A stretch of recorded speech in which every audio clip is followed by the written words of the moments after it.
சூலூர் பேரூராட்சி பகுதிகளில் அனுமதியின்றி சாலை ஓரங்களில் வைக்கப்பட்டு இருந்த கட்சி மற்றும் அமைப்புகளின் கொடிக்கம்பங்கள் சூலூர் காவல்துறையின் பாதுகாப்புடன் அகற்றப்பட்டன.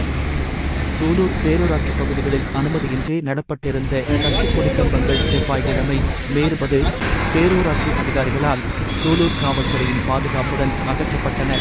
சூலூர் பழைய பேருந்து நிலையம் மற்றும் திருச்சி சாலை பகுதிகளில் பல்வேறு கட்சிகளின் கொடிக்கம்பங்கள் அனுமதியின்றி நடப்பட்டிருந்தன. இவற்றை அகற்றுமாறு நீதிமன்ற உத்தரவின்படி பேரூராட்சி அதிகாரிகள் சம்பந்தப்பட்ட கட்சி நிர்வாகிகளுக்கு கடிதம் மூலமும் நேரில் தெரிவித்திருந்தனர். இருப்பினும் சில கொடிக்கம்பங்கள் அகற்றப்படாமல் இருந்தன.